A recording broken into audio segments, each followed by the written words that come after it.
സംസ്ഥാനത്ത് പല ജില്ലകളിലും അമീബിക് മസ്തിഷ്ക ജ്വരം സ്ഥിരീകരിച്ച സാഹചര്യത്തിൽ രാജ്യത്ത് ആദ്യമായി ഏകാരോഗ്യ സമീപനത്തിലൂന്നിയ ഗവേഷണ പ്രവർത്തനങ്ങൾ നടത്താൻ കേരളം.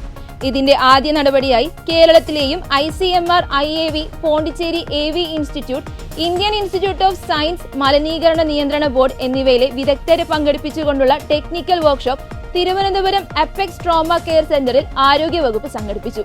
ആരോഗ്യവകുപ്പ് മന്ത്രി വീണ ജോർജ് ശില്പശാല അഭിസംബോധന ചെയ്ത് സംസാരിച്ചു. അമീബിക് മെനിഞ്ചോ എൻസെഫലൈറ്റിസ് ഗവേഷണം കേരളം ഏറ്റെടുക്കുമെന്ന് മന്ത്രി വീണ ജോർജ് പറഞ്ഞു. ആഗോളതലത്തിൽ തന്നെ ഇത്തരമൊരു ശ്രമം ആദ്യമായിട്ടായിരിക്കും നടക്കുക.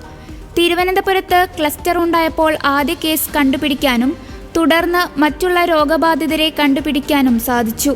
അവരെല്ലാം രോഗമുക്തരായിക്കൊണ്ടിരിക്കുകയാണ്.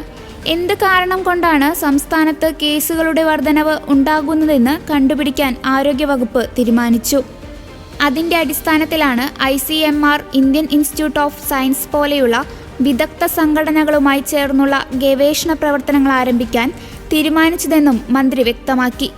അമീബിക് പോലുള്ള വളരെ അപൂർവമായ രോഗങ്ങൾ നേരത്തെ തന്നെ കണ്ടുപിടിക്കാനും മരണനിരക്ക് 97% രോഗത്തിൽ നിന്നും കുറെ പേരെ രക്ഷിക്കാൻ സാധിച്ചതും സംസ്ഥാനത്തിന്റെ മികച്ച നടപടികൾ കൊണ്ടാണെന്ന് സംഘം വിലയിരുത്തി.